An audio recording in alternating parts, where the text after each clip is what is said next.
They said the newest club in the city could change your life, but no one ever explained what it would ask for in return. By the time I first stood beneath the glowing sign that simply read New Club, I had already convinced myself I was only there to escape another ordinary Friday night. My name is Ethan Carter, a 26-year-old graphic designer from Portland, and routine had become my entire personality. My apartment overlooked a quiet street lined with coffee shops that all smelled the same every morning. My coworkers repeated the same conversations every Monday, and my future looked as predictable as the weather forecast. Then my best friend, Noah Brooks, sent a single text that refused to leave my mind. "Trust me, just come once." That was all he wrote. No explanation, no address until an hour later. Just enough mystery to keep me curious. The building looked older than the rest of downtown, its brick walls carrying decades of rain and history, yet the polished glass entrance reflected the city lights like it belonged to tomorrow instead of yesterday. There were no flashing advertisements, no loud music spilling into the street, and no crowd waiting outside. Instead, every guest walked through the front doors with quiet confidence, as though they had already discovered something worth protecting. Inside, warm lighting replaced the cold glow of neon. Soft jazz drifted through the room, and conversations blended into a calm rhythm that somehow felt more powerful than shouting ever could. I expected another exclusive social club filled with wealthy professionals pretending to enjoy networking. But this place felt different from the first moment I crossed the marble floor. People smiled without forcing it. Strangers greeted one another by name. Even the staff moved with an effortless calm that made the entire building seem insulated from the frantic pace of the outside world. Noah waved from a corner table, looking more relaxed than I had seen him in years. 6 months earlier, he had been overwhelmed with debt, working endless overtime, and questioning every decision he had made since college. Tonight, he looked healthier, happier, almost transformed. "You finally made it," he said with a grin that carried genuine relief instead of excitement. "What is this place?" I asked quietly. Noah glanced around before leaning closer. "It's easier to experience than explain." Before I could press him for details, an older gentleman in a tailored navy suit approached our table with an easy smile. His silver hair was neatly combed, and his posture suggested quiet confidence rather than authority. "Mr. Carter," he said, somehow already knowing my name. "Welcome. We've been expecting you." Those 6 words sent an unexpected chill across my shoulders. I had never signed up for a membership. I had never filled out an application. As far as I knew, only Noah even knew I was coming. Yet someone here had prepared for my arrival long before I stepped through the door. I looked toward Noah, expecting confusion, but instead he simply nodded, as though this moment had always been inevitable. The gentleman extended a simple black envelope sealed with dark blue wax. "Inside," he said gently, "is only one question. Your answer will determine whether tonight becomes another pleasant evening, or the first chapter of a completely different life." My fingers hesitated above the seal because deep down I already sensed that once I opened the envelope, there would be no returning to the version of myself who had walked into New Club an hour earlier. My thumb rested against the cool wax seal for several long seconds before I finally broke it. The envelope contained only a single cream-colored card with one sentence printed in dark blue ink. "What kind of life would you choose if fear could never make the decision for you?" There was no signature, no instructions, only a fountain pen resting neatly beside the card. I looked up at the gentleman, expecting an explanation, but he simply smiled with the patience of someone who had watched hundreds of people face the same question. Noah remained unusually quiet, studying me with an expression that was equal parts encouragement and curiosity. I laughed softly, trying to hide how strangely personal the question felt. "That is it?" I asked. "One question?" The gentleman nodded. The words matter less than the honesty behind them. I stared at the blank space beneath the sentence. My first instinct was to write something impressive, something ambitious about career success or financial freedom. But every polished answer felt dishonest before the pen even touched the paper. For years, I had been making safe decisions. I stayed in jobs that paid the bills instead of chasing projects that inspired me. I ignored invitations because they disrupted my routine. I convinced myself that comfort and happiness were the same thing. Slowly, I wrote a single sentence. I would finally become the person I stopped believing I could be. As soon as I placed the pen on the table, the gentleman folded the card without reading it. That surprised me even more than the question itself. "You are not going to look?" I asked. He smiled again. "I already know enough." He slipped the envelope into a leather portfolio before inviting Noah and me to follow him down a quiet hallway lined with framed black and white photographs. Every portrait showed ordinary people standing beside one another with relaxed smiles. Teachers, mechanics, nurses, artists, firefighters, entrepreneurs, grandparents holding grandchildren. None of them looked famous, yet every photograph carried a small engraved plaque listing the year they joined and a simple phrase beneath each name. Started over, found courage, rebuilt family, followed purpose. The words felt less like achievements and more like chapters in unfinished stories. We stopped before a pair of oak doors that opened into a circular library unlike anything I had ever seen. Shelves climbed nearly to the ceiling, each filled with journals bound in different colors. There were thousands of them. A quiet fireplace filled the room with gentle warmth while several members sat reading without speaking. The atmosphere reminded me of a neighborhood library mixed with an old family home. The gentleman walked toward an empty shelf and pointed to a single unused journal with my name embossed across the cover in silver lettering. I felt my heartbeat quicken. How could this already exist? I whispered. Noah finally spoke. Because everyone who walks through these doors arrives long before they realize it.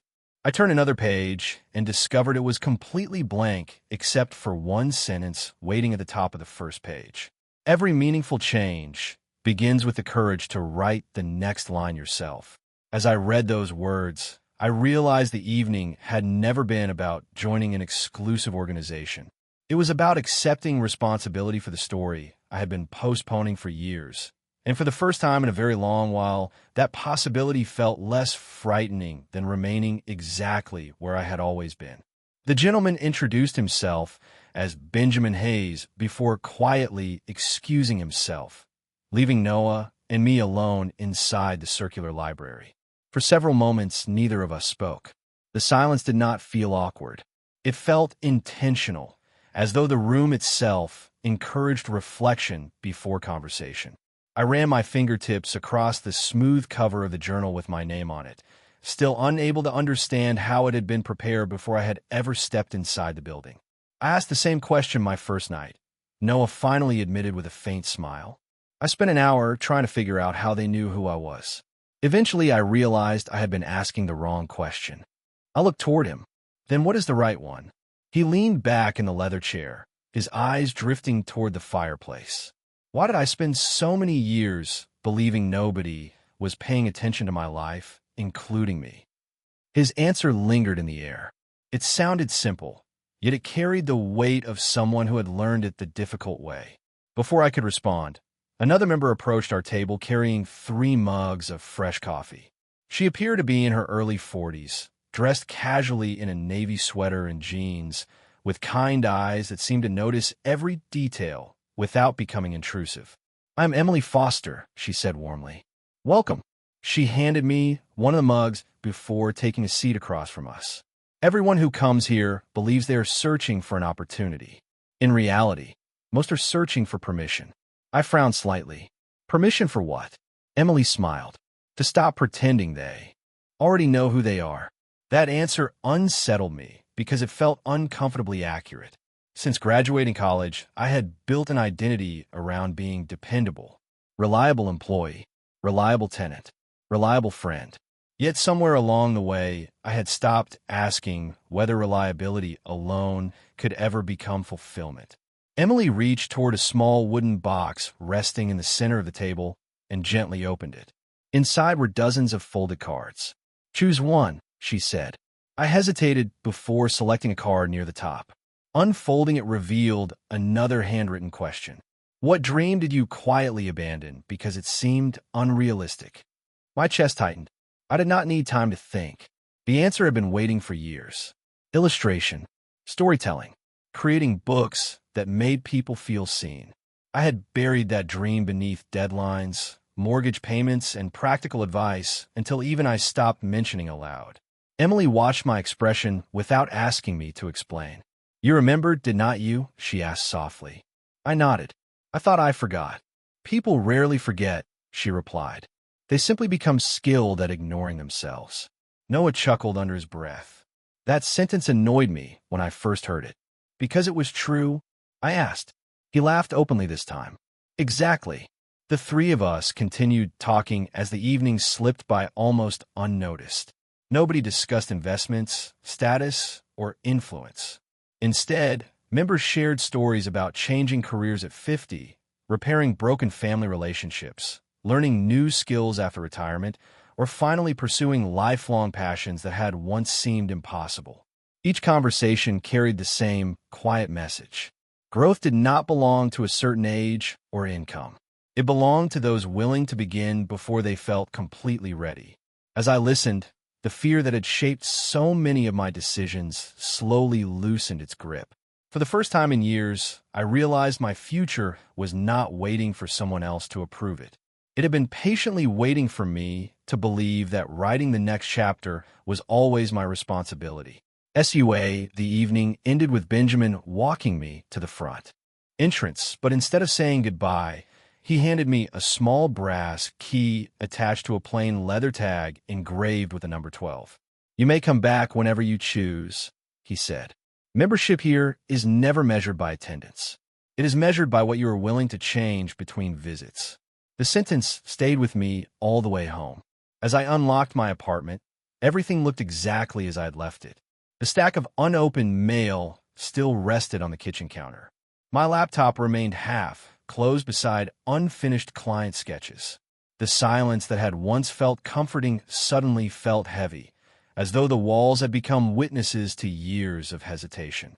I placed the brass key beside my own apartment keys, yet my eyes kept returning to it every few minutes. It represented nothing more than a piece of polished metal, but somehow it carried more possibility than anything else I owned.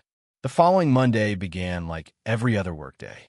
I arrived at the office shortly before 8 o'clock, greeted the receptionist, filled a paper cup with coffee, and settled into my cubicle beneath rows of fluorescent lights. My inbox overflowed with revision requests and meeting invitations. Normally, I would have OPE. For the next 3 weeks, my life settled into an entirely different rhythm. I still arrived at the design office before 8 every morning, completed every assignment with the same professionalism my coworkers expected, and smiled through meetings that seemed to last forever. The difference was what happened after the workday ended. Instead of collapsing onto my couch with television playing in the background, I carried a sketchbook to a quiet corner table at a neighborhood coffee shop and stayed until closing. At first, the pages remained almost empty. Years of self-doubt had become louder than my imagination, and every idea seemed too simple or too unrealistic. More than once I considered giving up before I had even finished a single illustration. Whenever that happened, I would reach in my backpack and touch the small brass key. Somehow it reminded me that meaningful change rarely arrived with confidence. More often it began with uncertainty, followed by one honest step. A week later, I returned to the library, where Benjamin greeted me with the same calm smile, as though no time had passed at all. He did not ask how much progress I had made. Instead, he asked a different question. "What frightened you the most this week?" I thought about pretending everything was going well, but honesty had become part of the unspoken agreement inside those walls. I realized I had been protecting myself from disappointment for so long that success feels more intimidating than failure. I admitted. Benjamin nodded thoughtfully. That realization is more valuable than any finished project. Emily joined us a few minutes later, carrying another wooden box filled with folded cards. Without speaking, she placed one in front of me. I unfolded it and found another simple sentence. "Who benefits when you continue to underestimate yourself?" I stared at the words for a long time. My first instinct was to answer that nobody benefited. Then I recognized the uncomfortable truth. Playing small protected me from criticism. It allowed me to avoid risk, difficult conversations, and the possibility of public failure. I had mistaken safety for wisdom. Noah listened quietly before smiling. "That question changed everything for me," he said. "The day I stopped underestimating myself was also the day I stopped underestimating everyone who believed in me." His words stayed with me throughout the following days. As the showcase deadline approached, I completed my final illustrations and printed the manuscript I had rewritten countless times. The story centered on an ordinary child who discovered that courage was not something hidden inside extraordinary people. It quietly appeared whenever someone chose kindness over fear. Looking at the finished pages spread across my dining table, I felt something I had not experienced since college. Pride without comparison. Gratitude without certainty. I had no idea whether the proposal would be accepted. For once, that uncertainty did not diminish the value of the effort itself. On Saturday morning, I walked back to the independent bookstore carrying my portfolio beneath one arm. The owner, a cheerful woman named Rachel Monroe, accepted my submission with genuine enthusiasm before placing it on a shelf beside dozens of other hopeful entries. As I turned to leave, she smiled warmly and said, "No matter what happens, congratulations on finishing something that mattered to you." Those words followed me onto the sidewalk, where the cool autumn breeze carried the scent of falling leaves through the city streets. For years, I believed achievement began when someone else opened a door for me. Standing there with empty hands and a lighter heart, I finally understood that the most important door had quietly opened the moment I chose to walk toward it on my own. Nearly 2 weeks passed before I heard anything about the showcase. And during that time, I discovered that waiting could reveal just as much about a person as taking action. Every morning, I checked my email with cautious optimism before reminding myself that my worth could not be measured by a single response. The habit became easier each day. Instead of obsessing over an outcome I could not control, I focused on creating something new every evening. Sketch after sketch filled my notebook. Some ideas failed immediately. Others surprised me enough to keep exploring. For the first time in years, creativity no longer felt like a forgotten dream. It had quietly become part of my daily routine. One Thursday afternoon, my phone vibrated during lunch. The message came from Rachel Monroe. She asked whether I could stop by the bookstore after work because she wanted to discuss my submission in person. My pulse quickened the moment I read those words. Every possible outcome rushed through my mind during the rest of the afternoon. By 5 o'clock, I realized I had barely heard a single conversation in the office. The walk downtown felt longer than usual. Yet when I stepped through the familiar bookstore door, Rachel greeted me with the same welcoming smile as before. She invited me to sit beside a reading nook where children were quietly listening to a volunteer read aloud. After the story ended, she turned toward me. "Your proposal was not selected for the showcase," she said gently. The sentence landed with unexpected weight, but before disappointment could settle completely, she continued. "However, something more interesting happened." She reached beneath the counter and placed my portfolio on the table. Attached to the front was a handwritten note from one of the volunteer reviewers. It read, "The artwork is sincere. The message is needed. Keep going.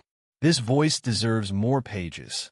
Rachel explained that although the showcase had limited space, several reviewers spent extra time discussing my submission because they believed the story had genuine potential. "They all agreed on one thing," she said. "This project feels unfinished in the best possible way." Instead of feeling defeated, I felt something unexpected. Relief. The rejection was real, yet it was no longer a verdict about my future. It was simply feedback on one moment in a much longer journey. That evening, I returned to the library carrying both the portfolio and the reviewer's note. Benjamin listened quietly as I described the entire experience. When I finished, he asked only one question. "Which sentence stayed with you the longest?"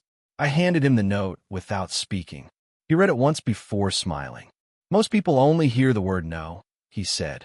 "Very few hear the invitation hidden behind it." Emily nodded in agreement. Progress rarely arrives wearing the clothes we expect. Noah laughed softly. My biggest opportunities almost always began disguised as disappointment. We spent the next hour discussing moments when apparent setbacks redirected people toward better paths than the ones they originally imagined. Listening to those stories, I realized that confidence was not the absence of rejection. It was the willingness to continue after rejection without allowing it to define your identity. Before leaving, I opened my journal and wrote another sentence beneath the first entry I had made weeks earlier. This time the words came without hesitation. I wrote that success was no longer becoming someone different. Success was becoming increasingly honest with the person I had always wanted to be, one ordinary day and one courageous decision at a time.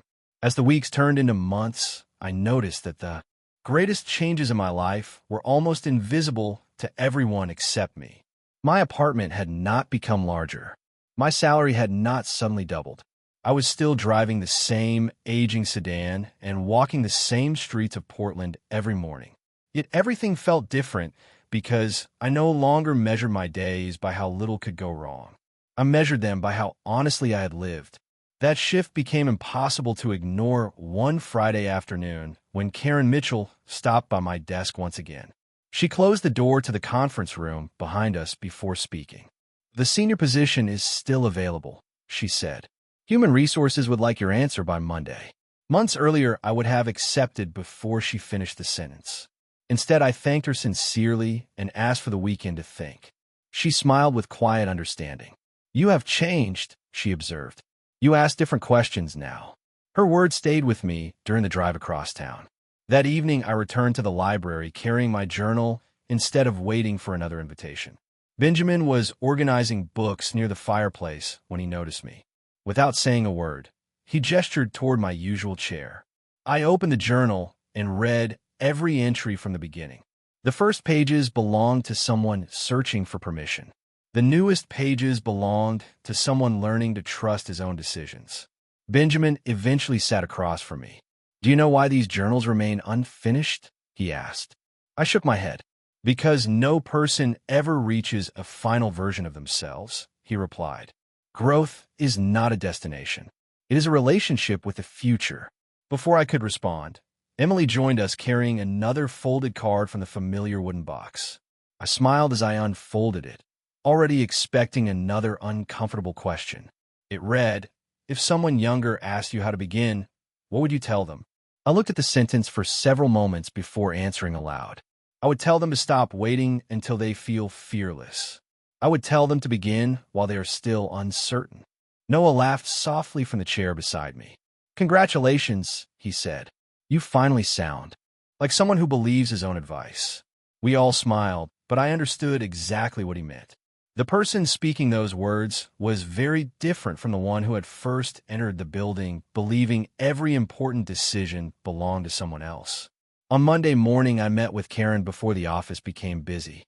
I thanked her sincerely for believing in my abilities and explained that I would not be accepting the promotion. Instead, I asked whether it would be possible to remain in my current creative role while reducing a small portion of my weekly hours. I wanted time to develop my own projects outside the office. Karen remained silent for a moment before surprising me with a smile. "I was hoping you would ask for something that mattered to you," she admitted. "Let us see what we can make possible." Walking out of her office, I realized the conversation I had feared for years had lasted less than 15 minutes. The obstacle had never been Karen. It had been the story I kept telling myself about what was impossible. As I stepped outside into the crisp afternoon air, I understood that courage rarely arrives as one unforgettable moment. More often, it quietly reveals itself through ordinary conversations, honest choices, and the willingness to believe that a meaningful life is built one decision at a time. Several months later, my schedule looked different enough that even my closest friends began asking what had changed. I spent 4 days each week at the design firm and reserved the remaining time for illustration, writing, and visiting schools, libraries, and neighborhood bookstores that welcomed local creators. None of those opportunities had appeared overnight. Each one had grown from small conversations, handwritten emails, and moments when I chose to introduce myself instead of assuming nobody would be interested. One rainy Tuesday afternoon, I received a phone call from Rachel Monroe.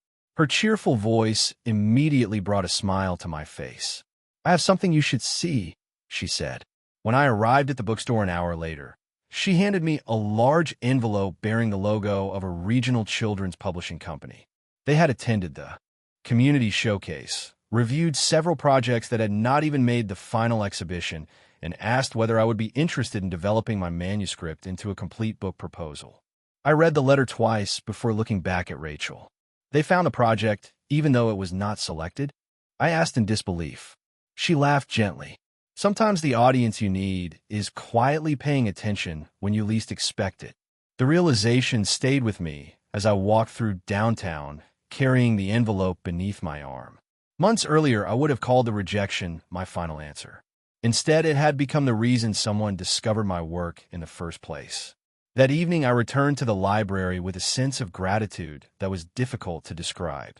Benjamin listened patiently as I shared every detail before asking the same question he always seemed to ask at exactly the right moment. What have you learned that success could never have taught you if everything had gone according to your original plan? I smiled before answering. I learned that disappointment is not always a closed door. Sometimes it quietly redirects us toward the room we were actually meant to enter. Emily nodded with unmistakable approval. Now you understand why nobody here celebrates outcomes before they celebrate courage. Noah leaned forward with a grin. Do you remember the first night you came here? You thought this place was hiding some incredible secret. I laughed. I did. And what do you think now? He asked. I looked around the circular library, at the journals filling every shelf, at strangers speaking with honesty instead of competition, and at the quiet fireplace that had witnessed countless conversations just like ours. The secret was never inside this building, I replied. It was inside every person willing to stop hiding from the life they actually wanted. Benjamin smiled, but said nothing. He simply reached toward my journal and slid it across the table. Opening it, I found a blank page waiting beneath my most recent entry. For the first time, I did not wonder what I should write. My hand moved naturally across the paper. I wrote that confidence was not something I had finally earned. It was something I practiced every time I chose action instead of hesitation. As I finished the sentence, I realized that the journal no longer felt like a record of my past. It had become a promise to my future, reminding me that every meaningful chapter begins the same way, with one ordinary person deciding that fear no longer deserves to hold the pen. Nearly 1 year after I first accepted Noah's mysterious invitation, I found myself standing in the same entrance hall where everything had begun. The polished marble floor reflected the warm lights exactly as I remembered, yet nothing felt quite the same because I was no longer the same person who had walked through those doors searching for answers. My children's book had entered the final stages of publication. My work schedule now reflected the balance I had once believed impossible, and the quiet confidence I carried each day no longer depended on outside approval. As I stepped into the circular library, Benjamin greeted me with the familiar smile that had welcomed so many uncertain people before me. "You look different," he said. I smiled. "I finally believe it." He nodded as though that answer told him everything he needed to know. Emily was arranging journals on one of the shelves while Noah was helping a nervous young visitor remove his coat near the fireplace. The expression on that young man's face caught my attention immediately. He looked exactly the way I had looked during my first visit, curious, cautious, and quietly hoping that someone else might explain what to do with the life waiting outside those walls. Noah introduced us before excusing himself, leaving the young man and me standing together in comfortable silence. After a moment, he asked the same question I had once asked. "What is this place?" I almost laughed because I finally understood why nobody had given me a direct answer. "It is easier to experience than explain," I replied. He smiled nervously, and I recognized the uncertainty behind his eyes. Without thinking, I reached into my pocket and found the brass key Benjamin had given me almost a year earlier. Although I no longer needed the reminder, I still carried it every day. I turned it over in my hand before slipping it back into my pocket. Some objects stop being tools and become symbols of who we choose to become. Benjamin approached carrying a familiar cream-colored envelope sealed with dark blue wax. He handed it to the young man exactly as he had once handed one to me. Watching that simple moment unfold felt strangely emotional because I realized the questions inside the envelope had never been designed to change people. They had simply revealed the changes people were already ready to make. I walked toward my journal one final time and opened it to the last blank page. There was no dramatic ending waiting for me, only another empty space inviting honesty. I wrote that the greatest discovery of my life was not hidden inside an extraordinary building or a secret organization. It was the realization that every ordinary person carries untold potential until the day they stop asking for permission to become themselves. I closed the journal gently and returned it to its place on the shelf beside thousands of others, each representing a life still unfolding. As I stepped outside, the evening air felt crisp and familiar. The city lights stretched across the streets, and people hurried past without realizing how many invisible stories surrounded them every day. I smiled, slipped my hands into my pockets, and began the walk home with quiet gratitude. The journey that had once seemed like the beginning of an entirely different life had revealed something far more meaningful. The life I had been searching for had always been waiting patiently inside the choices I was willing to make, one honest decision after another, and every new morning would simply offer another blank page ready for the next line.